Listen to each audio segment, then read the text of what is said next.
ಶ್ರೀ ಗಣಪತಿ ಶಾರದಾ ಗುರುಭ್ಯೋ ನಮಃ. ಶ್ರೋತೃಗಳಿಗೆ ಶ್ರೀಧರ ಟೀಕಾ ಸಹಿತ ಭಗವದ್ಗೀತೆಯಲ್ಲಿ ಮೋಕ್ಷ ಸನ್ಯಾಸ ಯೋಗವೆಂಬ ಅಷ್ಟಾದಶೋಧ್ಯಾಯಕ್ಕೆ ಸ್ವಾಗತ. ಶ್ಲೋಕ 57ರಿಂದ 78.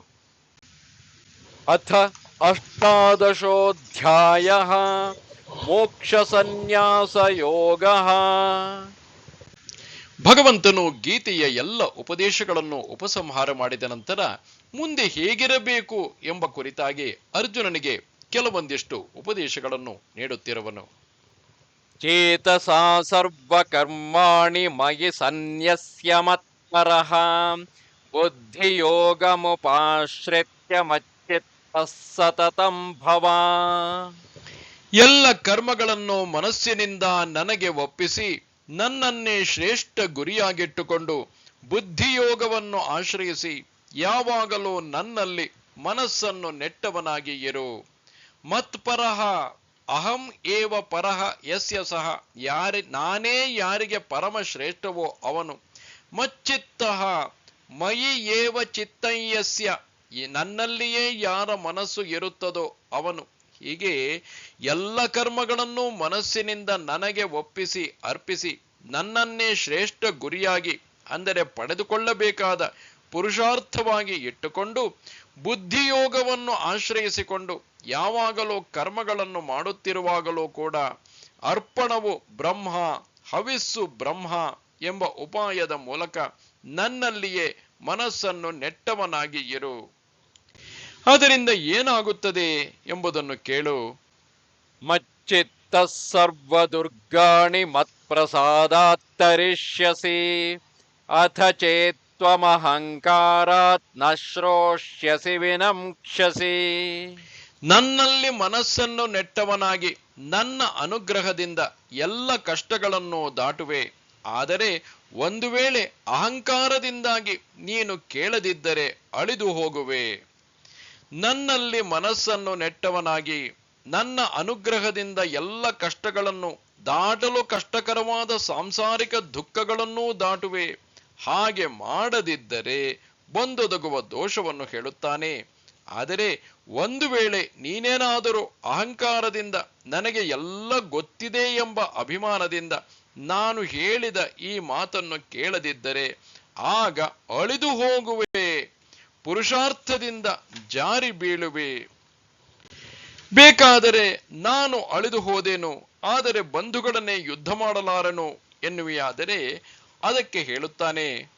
ಯದಹಂಕಾರಮಾಶ್ರಿತ್ಯ ನಯೋತ್ಸ್ಯ ಇತಿ ಮನ್ಯಸೆ ಮಿಥ್ಯೈಷ ವ್ಯವಸಾಯಸ್ತೆ ಪ್ರಕೃತಿಸ್ತ್ವಾಂ ನಿಯೋಕ್ಷ್ಯತಿ. ಅಹಂಕಾರವನ್ನು ಆಶ್ರಯಿಸಿಕೊಂಡು ನಾನು ಯುದ್ಧ ಮಾಡುವುದಿಲ್ಲ ಎಂದು ನೀನು ಏನನ್ನು ಭಾವಿಸುವೆಯೋ ಅದು ಹುಸಿ ನಿರ್ಧಾರವಷ್ಟೇ. ನಿನ್ನ ಸ್ವಭಾವವೇ ನಿನ್ನನ್ನು ನಿಯೋಜಿಸುತ್ತದೆ.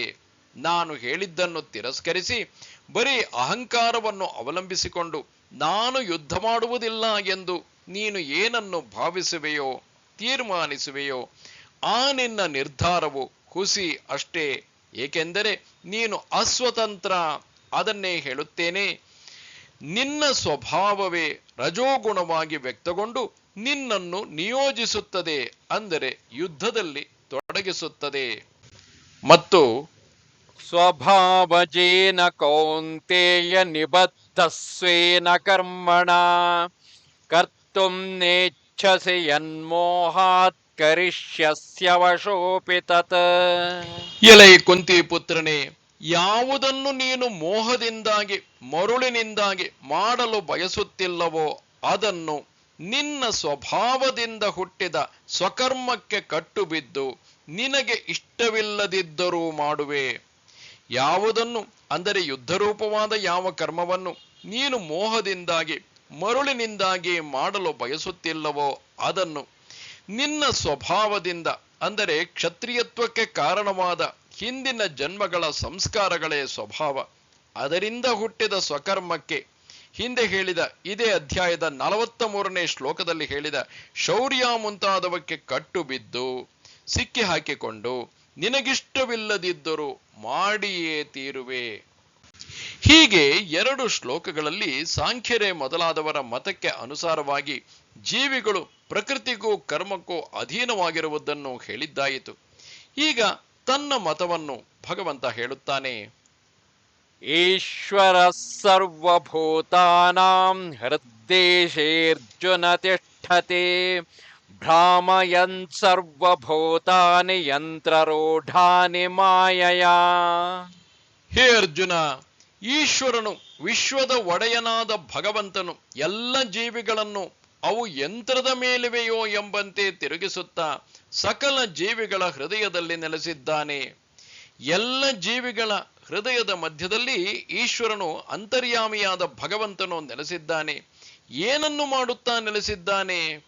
ಎಲ್ಲ ಜೀವಿಗಳನ್ನು ಮಾಯೆಯಿಂದ ತನ್ನ ಸ್ವಂತ ಶಕ್ತಿಯಿಂದ ತಿರುಗಿಸುತ್ತಾ ತಮ್ಮ ಕರ್ಮಗಳಲ್ಲಿ ತೊಡಗಿಸುತ್ತಾ ನೆಲೆಸಿದ್ದಾನೆ.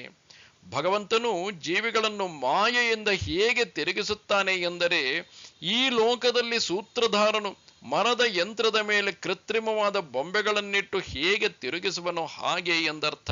ಅಥವಾ ಯಂತ್ರಗಳು ಎಂದರೆ ಶರೀರಗಳು, ಯಂತ್ರದ ಮೇಲಿರುವ ಜೀವಿಗಳನ್ನು ಎಂದರೆ ದೇಹಾಭಿಮಾನವುಳ್ಳ ಜೀವಿಗಳನ್ನು ಎಂದರ್ಥ.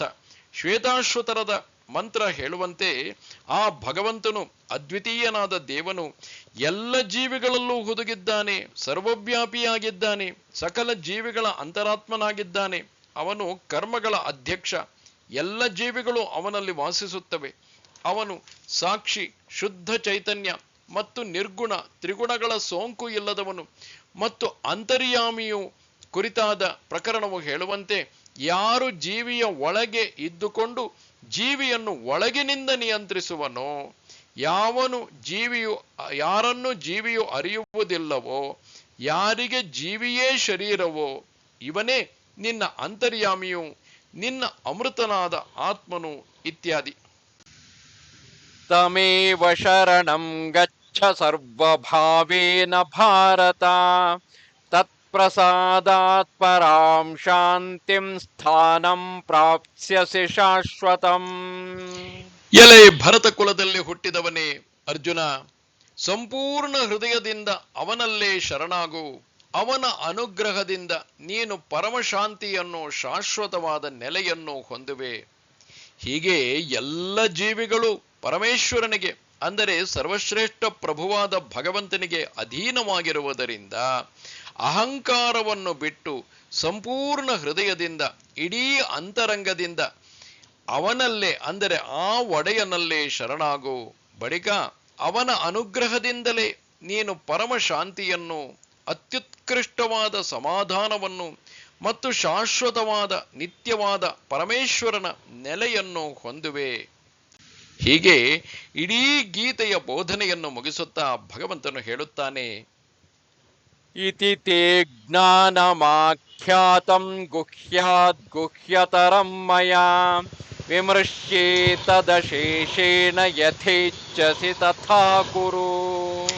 ಹೀಗೆ ರಹಸ್ಯಗಳಿಗಿಂತಲೂ ಹೆಚ್ಚು ರಹಸ್ಯವಾದ ಜ್ಞಾನವನ್ನು ನಾನು ನಿನಗೆ ಹೇಳಿದ್ದೇನೆ. ಇದನ್ನು ಸಮಗ್ರವಾಗಿ ವಿಚಾರ ಮಾಡಿ ನಿನಗೆ ಹೇಗೆ ಇಷ್ಟವೋ ಹಾಗೆ ಮಾಡು. ಹೀಗೆ ಅಂದರೆ ಈ ರೀತಿಯಲ್ಲಿ ಸರ್ವಜ್ಞನಾದ ಪರಮ ಕರುಣಾಳುವಾದ ನಾನು ನಿನಗೆ ಜ್ಞಾನವನ್ನು ಹೇಳಿದ್ದೇನೆ, ಉಪದೇಶ ಮಾಡಿದ್ದೇನೆ. ಎಂತಹ ಜ್ಞಾನವನ್ನು? ರಹಸ್ಯಗಳಿಗಿಂತಲೂ ಗುಟ್ಟಾಗಿಡಬೇಕಾದ ಮಂತ್ರ, ಯೋಗ ಮುಂತಾದವುಗಳ ಜ್ಞಾನಕ್ಕಿಂತಲೂ ಹೆಚ್ಚು ರಹಸ್ಯವಾದ ನಾನು ಉಪದೇಶಿಸಿದ ಈ ಗೀತೆ ಎಂಬ ಶಾಸ್ತ್ರವನ್ನು ಸಮಗ್ರವಾಗಿ ವಿಚಾರ ಮಾಡಿ ಪೂರ್ಣವಾಗಿ ಪರಿಶೀಲಿಸಿ ಬಳಿಕ ನಿನಗೆ ಹೇಗೆ ಇಷ್ಟವೋ ಹಾಗೆ ಮಾಡು. ಇದನ್ನು ನೀನು ಸಮಗ್ರವಾಗಿ ವಿಚಾರ ಮಾಡಿದಾಗ ನಿನ್ನ ಮೋಹವು ತೊಲಗುತ್ತದೆ ಎಂಬ ಭಾವವು. ಹೀಗೆ ಅತಿ ಗಂಭೀರವಾದ ಗೀತಾಶಾಸ್ತ್ರವನ್ನು ಸಮಗ್ರವಾಗಿ ವಿಚಾರ ಮಾಡಲು ಸಾಮರ್ಥ್ಯವಿಲ್ಲದವರಿಗೆ ಅದರ ಸಾರವನ್ನು ಸ್ವಯಂ ತಾನೇ ಕೃಪೆಯಿಂದ ಬಟ್ಟಿ ಇಳಿಸಿ ಮುಂದಿನ 3 ಶ್ಲೋಕಗಳನ್ನು ಭಗವಂತ ಹೇಳುತ್ತಾನೆ. ಸರ್ವಗುಹ್ಯತಮಂ ಭೂಯ ಶೃಣು ಮೇ ಪರಮಂ ವಚಃ ಇಷ್ಟೋಸಿ ಮೇ ದೃಢಮಿತಿ ತತೋ ವಕ್ಷ್ಯಾಮಿ ತೇ ಹಿತಂ. ಅತ್ಯಂತ ಗುಟ್ಟಾದ ನನ್ನ ಪರಮ ವಚನವನ್ನು ಮತ್ತೆ ಕೇಳು. ನೀನು ನನಗೆ ತುಂಬಾ ಇಷ್ಟನಾಗಿರುವೆ, ಆದ್ದರಿಂದ ನಿನಗೆ ಹಿತವಾದುದನ್ನು ಹೇಳುತ್ತೇನೆ. ಶ್ಲೋಕದಲ್ಲಿ ಬಂದಿರುವ ದೃಢಮಿತಿ ಎಂಬುದು ಕೆಲವರ ಪ್ರಕಾರ ದೃಢಮತಿ, ದೃಢವಾದ ಬುದ್ಧಿಯುಳ್ಳವನು ಎಂದಾಗಬೇಕು. ಎಲ್ಲ ಗುಟ್ಟುಗಳಿಗಿಂತಲೂ ಅತ್ಯಂತ ಗುಟ್ಟಾದ ನನ್ನ ಮಾತನ್ನು ನಾನು ಈಗಾಗಲೇ ಅಲ್ಲಲ್ಲಿ ಹೇಳಿದ್ದರೂ ಕೂಡ ಮತ್ತೊಮ್ಮೆ ಹೇಳಲಿರುವುದನ್ನು ಕೇಳು. ಮತ್ತೆ ಮತ್ತೆ ಹೇಳುತ್ತಿರುವುದಕ್ಕೆ ಕಾರಣವನ್ನು ಹೇಳುತ್ತಾನೆ. ನೀನು ನನಗೆ ಬಹಳ ಇಷ್ಟನಾಗಿರುವೆ, ಪ್ರಿಯನಾಗಿರುವೆ ಎಂದು ತಿಳಿದು, ಆದ್ದರಿಂದ ಆ ಕಾರಣದಿಂದಲೇ ನಿನಗೆ ಹಿತವಾದುದನ್ನು ಹೇಳುತ್ತೇನೆ. ಅಥವಾ ಹೀಗೂ ಅರ್ಥವಾಗಬಹುದು, ನೀನು ನನಗೆ ಇಷ್ಟದವನಾಗಿರುವೆ ಎಂದು ಮತ್ತು ನಾನು ಹೇಳಲಿರುವುದು ದೃಢವಾದದ್ದು, ಎಲ್ಲ ಪ್ರಮಾಣಗಳಿಂದ ಕೂಡಿರುವಂಥದ್ದು ಎಂದು ತೀರ್ಮಾನಿಸಿ ಆ ಕಾರಣದಿಂದ ನಿನಗೆ ಹೇಳುತ್ತೇನೆ ಎಂದರ್ಥ. ಈಗ ಅದನ್ನೇ ಹೇಳುತ್ತಾನೆ. ಮನ್ಮನಾ ಭವ ಮದ್ಭಕ್ತ ಮದ್ಯಾಜೀ ಮಾಂ ನಮಸ್ಕುರು ಮಾಮೇ ವೈಶ್ಯಸಿ ಸತ್ಯಂ ತೇ ಪ್ರತಿಜಾನೇ ಪ್ರಿಯೋಸಿ ಮೇ. ನನ್ನಲ್ಲೇ ಮನಸ್ಸನ್ನು ಇಟ್ಟವನಾಗು, ನನ್ನ ಭಕ್ತನಾಗು, ನನ್ನನ್ನು ಪೂಜಿಸು, ನನ್ನನ್ನು ನಮಸ್ಕರಿಸು, ನನ್ನನ್ನೇ ಬಂದು ಸೇರುವೆ. ನಿಜಕ್ಕೂ ಆಣೆ ಇಟ್ಟು ನಿನಗೆ ಹೇಳುತ್ತೇನೆ, ಏಕೆಂದರೆ ನೀನು ನನಗೆ ಪ್ರಿಯನಾಗಿರುವೆ. ನನ್ನಲ್ಲಿ ಮನಸ್ಸನ್ನು ಇಟ್ಟವನಾಗು ಅಂದರೆ ನನ್ನನ್ನೇ ನೆನೆಯುತ್ತಿರು, ನನ್ನ ಭಕ್ತನೇ ಆಗು, ನನ್ನನ್ನು ಪೂಜಿಸು, ನನ್ನನ್ನು ಪೂಜಿಸುವುದನ್ನೇ ನಿನ್ನ ಸ್ವಭಾವವಾಗಿಸಿಕೊ, ನನ್ನನ್ನೇ ನಮಸ್ಕರಿಸು. ಈ ರೀತಿಯಲ್ಲಿರುವ ನೀನು ನನ್ನ ಅನುಗ್ರಹದಿಂದ ದೊರೆತ ಜ್ಞಾನದಿಂದ ನನ್ನನ್ನೇ ಬಂದು ಸೇರುವೆ, ನನ್ನನ್ನೇ ಹೊಂದುವೆ. ಇದರಲ್ಲಿ ಸಂಶಯ ತಾಳಬೇಡ, ಏಕೆಂದರೆ ನೀನು ನನಗೆ ಪ್ರಿಯನಾಗಿರುವೆ. ಆದ್ದರಿಂದ ನಿಜಕ್ಕೂ ಸತ್ಯವಾಗಿ ನಿನಗೆ ನಾನು ಆಣೆಯಿಟ್ಟು ಪ್ರತಿಜ್ಞೆ ಮಾಡಿ ಹೇಳುತ್ತೇನೆ. ಈಗ ಅದಕ್ಕಿಂತಲೂ ಹೆಚ್ಚು ರಹಸ್ಯವಾದುದನ್ನು ಹೇಳುತ್ತಾನೆ. ಸರ್ವಧರ್ಮಾನ್ ಪರಿತ್ಯಜ್ಯ ಮಾಮೇಕಂ ಶರಣಂ ವ್ರಜ ಅಹಂ ತ್ವಾ ಸರ್ವ ಪಾಪೇಭ್ಯಃ ಮೋಕ್ಷಯಿಷ್ಯಾಮಿ ಮಾ ಶುಚಃ. ಎಲ್ಲ ಕರ್ತವ್ಯಗಳನ್ನು ತೊರೆದು ನನ್ನಲ್ಲಿ ಶರಣಾಗು, ನಾನು ನಿನ್ನನ್ನು ಎಲ್ಲ ಪಾಪಗಳಿಂದಲೂ ಬಿಡಿಸುತ್ತೇನೆ, ದುಃಖಿಸಬೇಡ. ನನ್ನಲ್ಲಿ ಭಕ್ತಿ ಮಾಡುವುದರಿಂದಲೇ ಎಲ್ಲ ಕೈಗೂಡುತ್ತದೆ ಎಂಬ ದೃಢ ವಿಶ್ವಾಸದಿಂದ ಶಾಸ್ತ್ರದ ಕಟ್ಟುಕಟ್ಟಳೆಗಳಿಗೆ ಅಡಿಯಾಳಾಗಿರುವುದನ್ನು ತೊರೆದು ನನ್ನಲ್ಲಿ ಶರಣಾಗು, ನನ್ನಲ್ಲೇ ಶರಣಾಗು. ಈ ರೀತಿಯಲ್ಲಿರುವ ನೀನು ಕರ್ತವ್ಯಗಳನ್ನು ತೊರೆದದ್ದರಿಂದ ಪಾಪ ತಗುಲಿಯಿತು ಎಂದು ದುಃಖಿಸಬೇಡ, ಅಳಬೇಡ. ಏಕೆಂದರೆ ನನ್ನೊಬ್ಬನನ್ನೇ ಆಶ್ರಯಿಸಿರುವ ನಿನ್ನನ್ನು ನಾನು ಎಲ್ಲ ಪಾಪಗಳಿಂದಲೂ ಬಿಡಿಸುತ್ತೇನೆ. ಹೀಗೆ ಗೀತಾ ಬೋಧನೆಯ ಸಾರವನ್ನು ಉಪದೇಶಿಸಿದ ಬಳಿಕ ಆ ಬೋಧನೆಯ ಪರಂಪರೆಯನ್ನು ಮುಂದುವರಿಸುವ ವಿಷಯದಲ್ಲಿ, ಅಂದರೆ ಮುಂದೆಯೂ ಹೀಗೆ ಗೀತಾ ಬೋಧನೆಯನ್ನು ಮಾಡುತ್ತಾ ಹೋಗುವ, ಬೇರೆಯವರಿಗೆ ತಿಳಿಸುತ್ತಾ ಹೋಗುವ ವಿಷಯದಲ್ಲಿ ಕಟ್ಟಳೆ ಮಾಡುತ್ತಾನೆ. ಇದಂ ತೇ ನಾ ತಪಸ್ಕಾಯ ನಾ ಭಕ್ತಾಯ ಕದಾಚನ ನ ಚ ಶುಶ್ರೂಷವೇ ವಾಚ್ಯಂ ನ ಚ ಮಾಂ ಯೋಭ್ಯಸೂಯತಿ. ಇದನ್ನು ನೀನು ತಪಸ್ಸು ಮಾಡದವನಿಗೆ, ಭಕ್ತನಲ್ಲದವನಿಗೆ, ಕೇಳಲು ಬಯಸದವನಿಗೆ ಮತ್ತು ನನ್ನಲ್ಲಿ ಅಸೂಯೆ ತಾಳುವವನಿಗೆ ಹೇಳಕೂಡದು. ಇದನ್ನು ಅಂದರೆ ಗೀತೆಯ ತತ್ವವನ್ನು ನೀನು ತಪಸ್ಸು ಮಾಡದವನಿಗೆ, ಅಂದರೆ ಸ್ವಧರ್ಮವನ್ನು, ತನ್ನ ಕರ್ತವ್ಯಗಳನ್ನು ಪಾಲಿಸದವನಿಗೆ ಹೇಳಕೂಡದು. ಭಕ್ತನಲ್ಲದವನಿಗೆ, ಗುರುವಿನಲ್ಲಿ ಮತ್ತು ಭಗವಂತನಲ್ಲಿ ಭಕ್ತಿ ಇಲ್ಲದವನಿಗೆ ಎಂದಿಗೂ ಹೇಳಕೂಡದು. ಕೇಳಲು ಬಯಸದವನಿಗೆ ಅಥವಾ ಗುರುವಿನ ಸೇವೆಯನ್ನು ಮಾಡದವನಿಗೆ ಹೇಳಕೂಡದು. ಮತ್ತು ಪರಮೇಶ್ವರನಾದ, ಅಂದರೆ ಸರ್ವಶ್ರೇಷ್ಠ ಪ್ರಭುವಾದ ನನ್ನಲ್ಲಿ ನಾನೊಬ್ಬ ಮನುಷ್ಯ ಎಂದು ತಿಳಿದು ದೋಷಗಳನ್ನು ಆರೋಪಿಸಿ ಯಾವನು ನಿಂದಿಸುತ್ತಾನೋ, ಹಳೆಯುತ್ತಾನೋ ಅವನಿಗೂ ಕೂಡ ಹೇಳಕೂಡದು. ಈ ದೋಷಗಳು ಇಲ್ಲದಂತಹ ನನ್ನ ಭಕ್ತರಿಗೆ ಯಾರು ಗೀತಾಶಾಸ್ತ್ರವನ್ನು ಉಪದೇಶ ಮಾಡುವನೋ ಅವನಿಗೆ ಸಿಗುವ ಫಲವನ್ನು ಹೇಳುತ್ತಾನೆ. ಯಯಿಮಂ ಪರಮಂ ಗುಹ್ಯಂ ಮದ್ಭಕ್ತೇಷ್ವಭಿಧಾಸ್ಯತಿ ಭಕ್ತಿಂ ಮಯಿ ಪರಾಂ ಕೃತ್ವಾ ಮಾಮೇ ವೈಶ್ಯತ್ಯ ಸಂಶಯಃ. ಯಾರು ಈ ಪರಮ ರಹಸ್ಯವನ್ನು ನನ್ನ ಭಕ್ತರಿಗೆ ತಿಳಿಸುವನೋ ಅವನು ನನ್ನಲ್ಲಿ ಪರಮ ಭಕ್ತಿಯುಳ್ಳವನಾಗಿ ಮತ್ತು ಸಂಶಯಗಳನ್ನು ನೀಗಿಕೊಂಡು ನನ್ನನ್ನೇ ಬಂದು ಸೇರುತ್ತಾನೆ. ಅಂದರೆ ಯಾರು ನನ್ನ ಭಕ್ತರಿಗೆ ತಿಳಿಸುವನೋ, ನನ್ನ ಭಕ್ತರಿಗೆ ಹೇಳುವನೋ, ಅವನು ನನ್ನಲ್ಲಿ ಪರಮ ಭಕ್ತಿಯನ್ನು ತಾಳುತ್ತಾನೆ ಮತ್ತು ಅದರಿಂದ ಸಂಶಯರಹಿತನಾಗಿ ನನ್ನನ್ನೇ ಹೊಂದುತ್ತಾನೆ ಎಂದು ಅರ್ಥ. ಅಲ್ಲದೆ ನ ಚ ತಸ್ಮಾನ್ ಮನುಷ್ಯೇಷು ಕಶ್ಚಿನ್ಮೇ ಪ್ರಿಯಕೃತ್ತಮಃ ಭವಿತಾ ನ ಚ ಮೇ ತಸ್ಮಾತ್ ಅನ್ಯಃ ಪ್ರಿಯತರೋ ಭುವಿ. ಮನುಷ್ಯರ ಪೈಕಿ ಅವನಿಗಿಂತಲೂ, ಅಂದರೆ ಹಾಗೆ ತಿಳಿಸಿಕೊಡುವವನಿಗಿಂತಲೂ ನನಗೆ ಅತ್ಯಂತ ಪ್ರಿಯವನ್ನು ಉಂಟು ಮಾಡುವವರು ಬೇರೆ ಯಾರೂ ಇಲ್ಲ, ಇರುವುದೂ ಇಲ್ಲ. ಮತ್ತು ನನಗೆ ಈ ಭೂಮಿಯಲ್ಲಿ ಅವನಿಗಿಂತ ಹೆಚ್ಚು ಪ್ರಿಯನಾದವನು ಬೇರೊಬ್ಬನಿಲ್ಲ. ಮನುಷ್ಯರ ಪೈಕಿ ಅವನಿಗಿಂತಲೂ, ಅಂದರೆ ಯಾರಿಗೆ? ನನ್ನ ಭಕ್ತರಿಗೆ ಗೀತಾಶಾಸ್ತ್ರವನ್ನು ವಿವರಿಸಿ ಹೇಳುವವನಿಗಿಂತಲೂ ನನಗೆ ಅತ್ಯಂತ ಪ್ರಿಯವನ್ನು ಉಂಟು ಮಾಡುವವರು, ಅತ್ಯಂತ ಸಂತೋಷವನ್ನು ಉಂಟು ಮಾಡುವವರು ಬೇರೆ ಯಾರೂ ಇಲ್ಲ, ಮುಂದೆಯೂ ಇರುವುದಿಲ್ಲ. ನನಗೂ ಕೂಡ ಈಗ ಈ ಭೂಮಿಯಲ್ಲಿ ಅವನಿಗಿಂತ ಹೆಚ್ಚು ಪ್ರಿಯನಾದವನು ಬೇರೊಬ್ಬನಿಲ್ಲ, ಮುಂದೆಯೂ ಕೂಡ ಇರುವುದಿಲ್ಲ ಎಂದು ಅರ್ಥ. ಇನ್ನು ಗೀತೆಯನ್ನು ಅಧ್ಯಯನ ಮಾಡುವವನಿಗೆ ದೊರಕುವ ಫಲವನ್ನು ಹೇಳುತ್ತಾನೆ. ಅಧ್ಯೇಷ್ಯತೆ ಚ ಯಯಿಮಂ ಧರ್ಮ್ಯಂ ಸಂವಾದಮಾವಯೋಃ ಜ್ಞಾನಯಜ್ಞೇನ ತೇನಾಹಂ ಇಷ್ಟಸ್ಯಾಮಿತಿ ಮೇ ಮತಿಃ.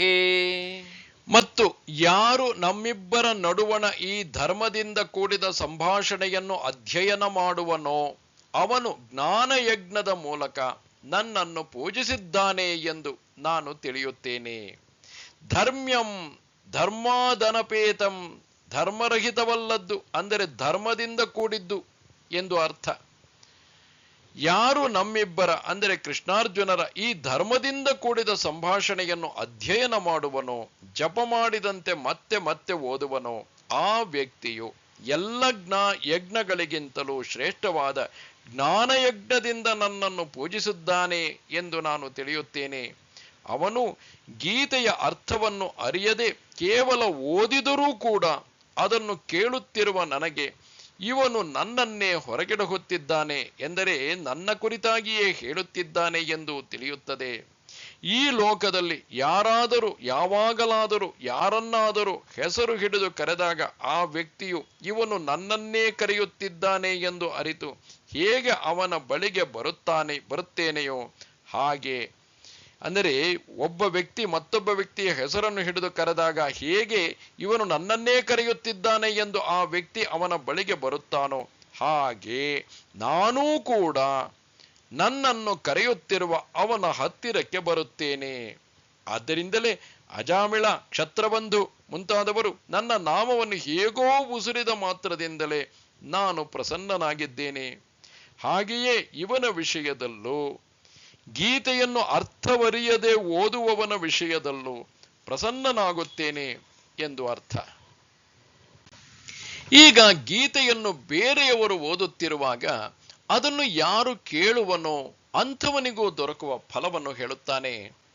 ಶ್ರದ್ಧಾವಾನನಸೂಯಶ್ಚ ಶೃಣುಯಾದಪಿ ಯೋ ನರಃ ಸೋಪಿ ಮುಕ್ತಃ ಶುಭಾಂ ಲೋಕಾನ್ ಪ್ರಾಪ್ನುಯಾತ್ ಪುಣ್ಯಕರ್ಮಣಾಂ. ಶ್ರದ್ಧಾವಂತನು ಮತ್ತು ಅಸೂಯೆ ಇಲ್ಲದವನು ಆದ ಯಾವ ಮನುಷ್ಯನು ಗೀತೆಯನ್ನು ಬರೀ ಕೇಳುವನೋ ಅವನೂ ಕೂಡ ಮುಕ್ತನಾಗಿ ಪುಣ್ಯ ಕರ್ಮ ಮಾಡಿದವರಿಗೆ ದಕ್ಕಬಹುದಾದ ಮಂಗಳಕರವಾದ ಲೋಕಗಳನ್ನು ಸೇರುತ್ತಾನೆ. ಶ್ರದ್ಧಾವಂತನಾದ ಯಾವ ಮನುಷ್ಯನು ಬರೀ ಕೇಳುವನೋ, ಶ್ರದ್ಧೆಯುಳ್ಳವನೂ ಕೂಡ ಕೆಲವೊಮ್ಮೆ ಗೀತಾಪಠಣ ನಡೆಯುತ್ತಿರುವಾಗ ಇವನು ಯಾಕೆ ಇಷ್ಟು ಜೋರಾಗಿ ಓದುತ್ತಿದ್ದಾನೆ ಎಂದು ಅಥವಾ ಸುಮ್ಮನೆ ಏನೇನೋ ಒದರುತ್ತಿದ್ದಾನೆ ಎಂದು ಗೀತಾ ಪಾಠಣ ಮಾಡುವವನಲ್ಲಿ ದೋಷ ಕಾಣಬಹುದು, ಆಡಿಕೊಳ್ಳಬಹುದು. ಅಂಥವನನ್ನು ಬೇರ್ಪಡಿಸುವುದಕ್ಕಾಗಿ ಹೇಳುತ್ತಾನೆ. ಮತ್ತು ಅಸೂಯೆ ಇಲ್ಲದವನೂ ಆದ ಎಂದು ಒಟ್ಟು ಅರ್ಥ. ಶ್ರದ್ಧಾವಂತನೂ ಮತ್ತು ಅಸೂಯೆ ಇಲ್ಲದವನು ಆದ ಯಾವ ಮನುಷ್ಯನು ಬರೀ ಕೇಳುವನೋ ಅವನೂ ಕೂಡ ಎಲ್ಲ ಪಾಪಗಳಿಂದ ಮುಕ್ತನಾಗಿ ಅಶ್ವಮೇಧಯಾಗ ಮುಂತಾದ ಪುಣ್ಯಕರ್ಮ ಮಾಡಿದವರಿಗೆ ದಕ್ಕಬಹುದಾದ ಲೋಕಗಳನ್ನು ಸೇರುತ್ತಾನೆ. ಈಗ ಅಂತಿಮವಾಗಿ ಪೂರ್ಣ ಅರಿವು ಇನ್ನೂ ಮೂಡಿಲ್ಲ ಅರ್ಜುನನಲ್ಲಿ ಎನ್ನುವುದಾದರೆ ಮತ್ತೊಮ್ಮೆ ಹೇಳುತ್ತೇನೆ ಎಂಬ ಉದ್ದೇಶದಿಂದ ಆಚಾರ್ಯನಾದ ಶ್ರೀಕೃಷ್ಣನು ಹೇಳುತ್ತಾನೆ. ಕಚ್ಚಿದೇತಚ್ಛ್ರುತಂ ಪಾರ್ಥ ತ್ವಯ್ಯೈಕಾಗ್ರೇಣ ಚೇತಸಾ ಕಚ್ಚಿದಜ್ಞಾನ ಸಮ್ಮೋಹ ಪ್ರಣಷ್ಟಸ್ತೆ ಧನಂಜಯ. ಎಲೈ ಪಾರ್ಥ, ಇದನ್ನು ಏಕಾಗ್ರವಾದ ಮನಸ್ಸಿನಿಂದ ಕೇಳಿದೆ ತಾನೆ. ಎಲೈ ಧನಂಜಯ, ಅಜ್ಞಾನದಿಂದ ಉಂಟಾದ ನಿನ್ನ ಸಮೂಹವು ಅಂದರೆ ಭ್ರಾಂತಿಯು ತೊಲಗಿತು ತಾನೆ. ಈ ಶ್ಲೋಕದಲ್ಲಿ ಬಂದಿರುವ ಕಚ್ಚಿತ್ ಎಂಬುದು ಪ್ರಶ್ನೆಯನ್ನು ಸೂಚಿಸುತ್ತದೆ. ಅಜ್ಞಾನದಿಂದ ಉಂಟಾದ ಸಮೂಹವು ತತ್ವ ಅಂದರೆ ಪರಮ ಸತ್ಯ ತಿಳಿಯದೇ ಇದ್ದುದರಿಂದ ಉಂಟಾದ ತಪ್ಪು ಕಲ್ಪನೆಯು ಅದೆಲ್ಲವೂ ಕೂಡ ಹೊರಟು ಹೋಯಿತು ತಾನೆ ಎಂದು ಅರ್ಜುನನನ್ನು ಕೇಳಿದಾಗ, ಅರ್ಜುನನು ಧನ್ಯತೆಯನ್ನು ಹೊಂದಿದವನಾಗಿ, ಧನ್ಯತಾಭಾವವನ್ನು ಹೊಂದಿದವನಾಗಿ ಆಚಾರ್ಯನಾದ ಶ್ರೀಕೃಷ್ಣನಲ್ಲಿ ಶರಣಾಗಿ ಶಿಷ್ಯನಾದ ಅರ್ಜುನನು ಹೇಳುತ್ತಿದ್ದಾನೆ. ಅರ್ಜುನ ಉವಾಚ ನಷ್ಟೋ ಮೋಹ ಸ್ಮೃತಿರ್ಲಬ್ಧಾ ತ್ವತ್ಪ್ರಸಾದಾನ್ಮಯಾಚ್ಯುತ ಸ್ಥಿತೋಸ್ಮಿ ಗತ ಸಂದೇಹ ಕರಿಷ್ಯೇ ವಚನಂ ತವ. ಅರ್ಜುನನು ಹೇಳಿದನು, ನನ್ನ ಮೋಹವು ತೊಲಗಿತು ಮತ್ತು ಹೇ ಅಚ್ಯುತ, ನಿನ್ನ ಅನುಗ್ರಹದಿಂದ ನನಗೆ ನೆನಪು ಮೂಡಿದೆ, ನಿಂತಿದ್ದೇನೆ, ಸಂಶಯವಿಲ್ಲದೆ ನಿನ್ನ ಮಾತನ್ನು ಪಾಲಿಸುತ್ತೇನೆ. ಗತಸಂದೇಹ ಗತಃ ಸಂದೇಹ ಯಸ್ಯ ಸಹ, ಯಾರ ಸಂದೇಹವು ನೀಗಿದೆಯೋ ಅವನು. ಆತ್ಮದ ಕುರಿತಾದ ನನ್ನ ಮೋಹವು ತೊಲಗಿತು, ಏಕೆಂದರೆ ನಿನ್ನ ಅನುಗ್ರಹದಿಂದ ನನಗೆ ನಾನು ಇವನಾಗಿದ್ದೇನೆ ಅಂದರೆ ನಾನು ಆತ್ಮನಾಗಿದ್ದೇನೆ ಎಂಬ ನನ್ನ ನಿಜಸ್ವರೂಪವನ್ನು ಮನಗಾಣುವಂತಹ ನೆನಪು ಮೂಡಿದೆ. ಆದ್ದರಿಂದ ನಿಂತಿದ್ದೇನೆ, ಯುದ್ಧಕ್ಕೆ ತಯಾರಾಗಿ ನಿಂತಿದ್ದೇನೆ. ನನ್ನ ಧರ್ಮದ ಅಂದರೆ ನನ್ನ ಕರ್ತವ್ಯದ ಕುರಿತಾದ ಸಂಶಯವಿಲ್ಲದಂತಹ ನಾನು ನಿನ್ನ ಮಾತನ್ನು ಅಣತಿಯಂತೆ ಪಾಲಿಸುತ್ತೇನೆ. ಹೀಗೆ ಶ್ರೀಕೃಷ್ಣ ಅರ್ಜುನರ ಸಂವಾದವನ್ನು ಇದುವರೆಗೂ ಧೃತರಾಷ್ಟ್ರನಿಗೆ ಅರುಹಿ ಆ ಮಾತುಗಳನ್ನೇ ಮೆಲುಕು ಹಾಕುತ್ತಾ ಸಂಜಯನು ಹೇಳುತ್ತಾನೆ. ಸಂಜಯ ಉವಾಚ ಇತ್ಯಹಂ ವಾಸುದೇವಸ್ಯ ಪಾರ್ಥಸ್ಯ ಚ ಮಹಾತ್ಮನಃ ಸಂವಾದಮಿಮಮಶ್ರೌಷಂ ಅದ್ಭುತಂ ರೋಮಹರ್ಷಣಂ.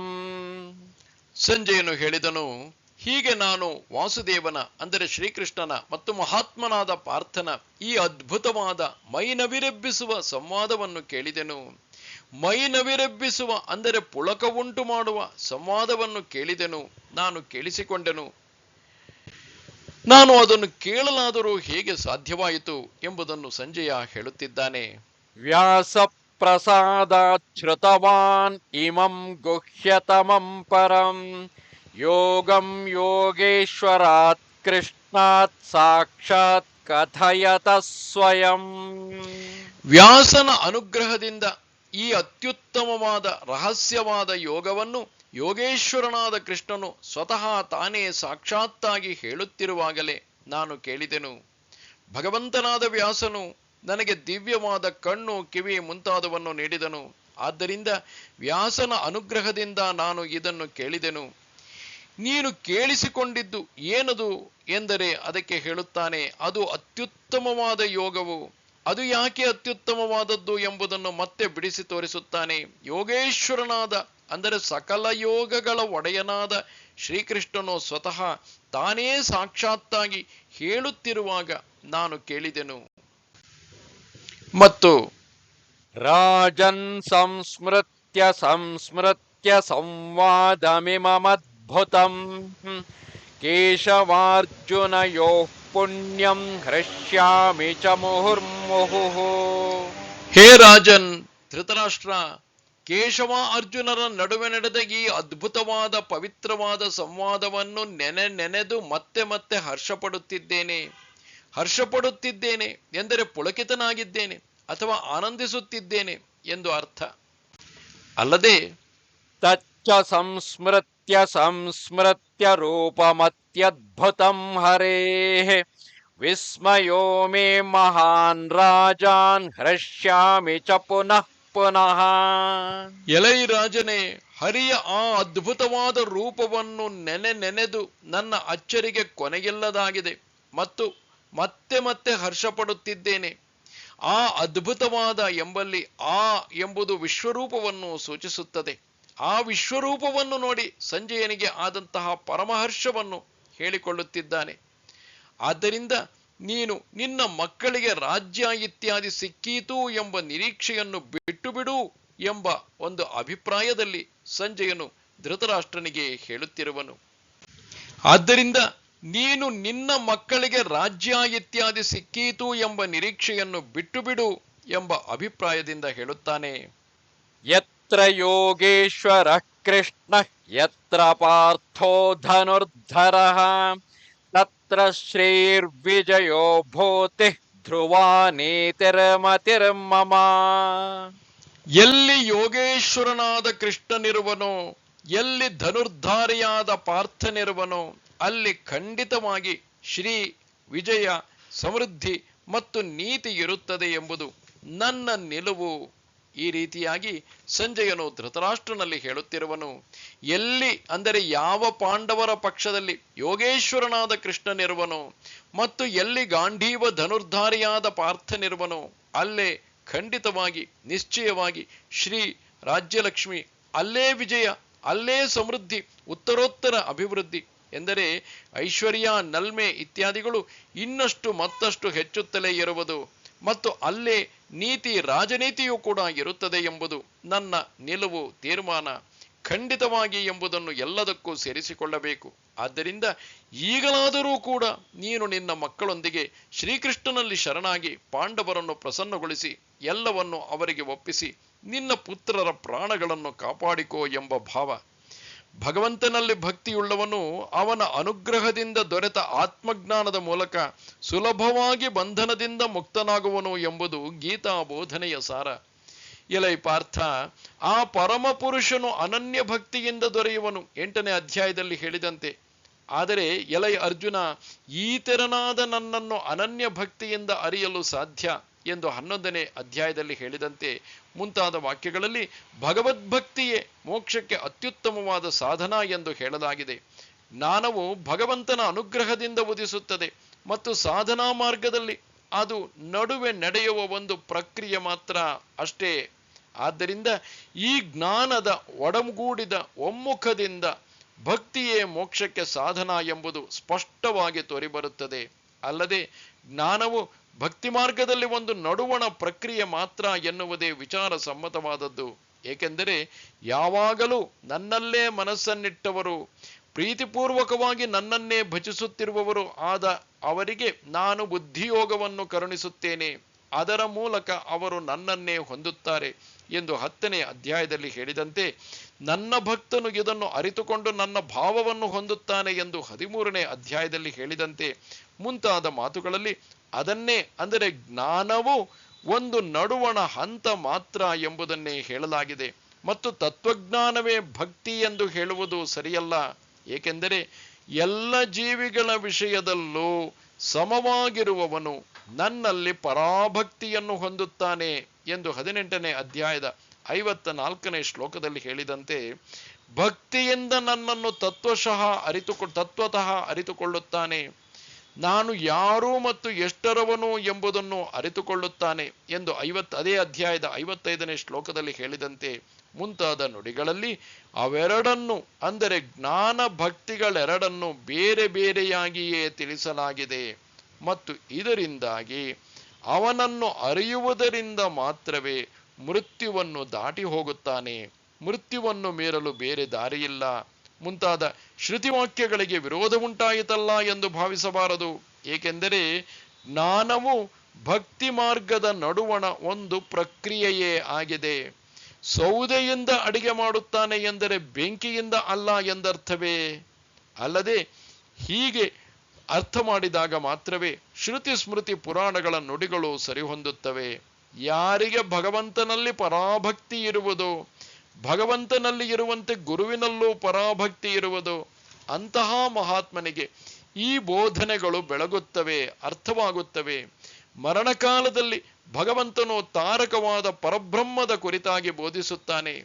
ಯಾರನ್ನು ಈ ಸಾಧಕನು ಬೇಡುವನೋ ಅವನಿಂದ ಅಂದರೆ ಆ ಆತ್ಮನಿಂದ ಆತ್ಮನು ದೊರೆಯುವನು ಮುಂತಾದ ಶ್ರುತಿ ಸ್ಮೃತಿ ಪುರಾಣಗಳ ನುಡಿಗಳು ಸಮಂಜಸವಾಗಬೇಕಾದರೆ ಜ್ಞಾನವು ಭಕ್ತಿಗೆ ಪೂರಕವಾದ ಒಂದಂಶ ಎಂದೇ ಸ್ವೀಕರಿಸಬೇಕಾಗುತ್ತದೆ.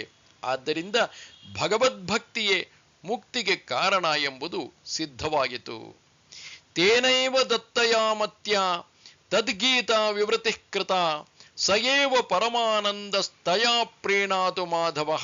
ಅವನೇ ಕೊಟ್ಟ ಬುದ್ಧಿಯಿಂದ ಅವನ ಗೀತೆಗೆ ವಿವರಣೆಯು ಬರೆಯಲ್ಪಟ್ಟಿತು. ಆ ಪರಮಾನಂದ ಸ್ವರೂಪನಾದ ಮಾಧವನು ಇದರಿಂದ ಸುಪ್ರೀತನಾಗಲಿ. ಪರಮಾನಂದ ಪಾದಾಬ್ಜರಜ ಶ್ರೀಧಾರಿಣಾಧುನ ಶ್ರೀಧರ ಸ್ವಾಮಿ ಯತಿನ ಕೃತ ಗೀತಾ ಸುಬೋಧಿನಿ. ಆ ಪರಮಾನಂದ ಸ್ವರೂಪನ ಪಾದ ಪದ್ಮದ ಧೂಳಿನಿಂದ ಪ್ರಾಪ್ತವಾದ ವೈಭವವನ್ನು ತಳೆದಿರುವ ಶ್ರೀಧರಸ್ವಾಮಿ ಎಂಬ ಯತಿಯಿಂದ ಈಗ ತಾನೇ ಗೀತೆಯು ಸುಲಭವಾಗಿ ಅರ್ಥವಾಗುವಂತೆ ಮಾಡಲ್ಪಟ್ಟಿತು. ಸ್ವಪ್ರಾಗಲ್ಭ್ಯ ಬಲಾದ್ವಿಲೋಢ್ಯ ಭಗವದ್ಗೀತಾಂ ತದಂತರ್ಗತಂ ತತ್ವಂ ಪ್ರೇಪ್ಸುರುಪೈತಿ ಕಿಂ ಗುರುಕೃಪಾ ಪೀಯೂಷ ದೃಷ್ಟಿಂ ವಿನಾ ಅಂಬುಸ್ವಾಂಜಲಿನ ನಿರಸ್ಯ ಜಲಧೇರಾದಿತ್ಸು ಸುರಂತರ್ಮಣಿ ಆವರ್ತೇಷು ನ ಕಿಂ ನಿಮಜ್ಜತಿ ಜನಃ ಸತ್ಕರ್ಣಧಾರಾಂ ವಿನಾ. ಭಗವದ್ಗೀತೆಯನ್ನು ಸ್ವಸಾಮರ್ಥ್ಯದ ಬಲದಿಂದ ಕಲಕಿ ಅದರ ಒಳಗೆ ಅಡಗಿರುವ ತತ್ವವನ್ನು ಪಡೆಯಲು ಬಯಸುವವನು ಗುರುವಿನ ಕೃಪಾರೂಪದ ಅಮೃತ ದೃಷ್ಟಿ ಇಲ್ಲದೆ, ಅಂದರೆ ಶ್ರೀ ಗುರುವಿನ ಕೃಪೆಯಿಲ್ಲದೆ ಅದನ್ನು ಹೊಂದಬಲ್ಲನೆ. ತನ್ನ ಅಂಗೈಗಳಿಂದ ಸಮುದ್ರದ ನೀರನ್ನೆಲ್ಲ ಹೊರಹಾಕಿ ಅದರ ಆಳದಲ್ಲಿರುವ ಅಮೂಲ್ಯ ಮಣಿಗಳನ್ನು ತೆಗೆದುಕೊಳ್ಳಲು ಬಯಸುವವನು ದಕ್ಷನಾದ ಚುಕ್ಕಾಣಿಗನ ನೆರವಿಲ್ಲದಿದ್ದರೆ ಸುಳಿಗೆ ಸಿಲುಕಿ ಮುಳುಗಿ ಹೋಗುವುದಿಲ್ಲವೇ? ಓಂ ತತ್ಸದಿತಿ ಶ್ರೀಮದ್ಭಗವದ್ಗೀತಾಸು ಉಪನಿಷತ್ಸು ಬ್ರಹ್ಮ ವಿದ್ಯಾಯಾಂ ಯೋಗಶಾಸ್ತ್ರೇ ಶ್ರೀಕೃಷ್ಣಾರ್ಜುನ ಸಂವಾದೇ ಮೋಕ್ಷ ಸನ್ಯಾಸ ಯೋಗೋ ನಾಮ ಅಷ್ಟಾದಶೋಧ್ಯಾಯಃ. ಇತಿ ಶ್ರೀಮನ್ಮಹಾಭಾರತೆ ಶತಸಾಹಸ್ರ್ಯಾಂ ಸಂಹಿತಾಯಾಂ ವೈಯಾಸಿಕ್ಯಾಂ ಭೀಷ್ಮಪರ್ವಣಿ ಶ್ರೀಮದ್ಭಗವದ್ಗೀತಾಸು ಉಪನಿಷತ್ಸು ಬ್ರಹ್ಮವಿದ್ಯಾಯಾಂ ಯೋಗಶಾಸ್ತ್ರೇ ಶ್ರೀಕೃಷ್ಣಾರ್ಜುನ ಸಂವಾದೆ ಯೋಗಶಾಸ್ತ್ರ ನಿರ್ಣಯ ಸನ್ಯಾಸಾದಿ ತತ್ವ ನಿರ್ಣಯೇ ಶ್ರೀಧರಸ್ವಾಮಿ ವಿರಚಿತಾಯಾಂ ಸುಬೋಧಿನ್ಯಾಂ ಟೀಕಾಯಾಂ ಸನ್ಯಾಸ ಯೋಗೋ ನಾಮ ಅಷ್ಟಾದಶೋಧ್ಯಾಯಃ. ಹೀಗೆ ವ್ಯಾಸರಿಂದ ರಚಿತವಾದ 100,000 ಶ್ಲೋಕಗಳ ಸಂಹಿತೆಯಾದ ಶ್ರೀಮನ್ ಮಹಾಭಾರತದ ಭೀಷ್ಮ ಪರ್ವದಲ್ಲಿ ಶ್ರೀ ಭಗವಂತನಿಂದ ಹಾಡಲ್ಪಟ್ಟ ಉಪನಿಷತ್ತಾದ ಬ್ರಹ್ಮವಿದ್ಯೆಯಾದ ಯೋಗಶಾಸ್ತ್ರವಾದ ಶ್ರೀಕೃಷ್ಣಾರ್ಜುನ ಸಂವಾದ ರೂಪವಾದ ಯೋಗಶಾಸ್ತ್ರ ಹಾಗೂ ಸನ್ಯಾಸ ಮೊದಲಾದ ತತ್ವಗಳ ಕೊನೆಯ ಮಾತಾದ ಭಗವದ್ಗೀತೆಯಲ್ಲಿ ಶ್ರೀಧರಸ್ವಾಮಿಯಿಂದ ಬರೆಯಲ್ಪಟ್ಟ ಸುಬೋಧಿನಿ ಟೀಕೆಯಲ್ಲಿ ಸನ್ಯಾಸ ಯೋಗವೆಂಬ 18ನೇ ಅಧ್ಯಾಯವು ಮುಗಿಯಿತು. ನಮಸ್ತೆ ಶಾರದೆ ದೇವಿ ಕಾಶ್ಮೀರ ಪುರವಾಸಿನಿ ತ್ವಾಮಹಂ ಪ್ರಾರ್ಥಯೇ ನಿತ್ಯಂ ವಿದ್ಯಾದಾನಂಚ ದೇಹಿಮೆ. ನಮಸ್ಕಾರ.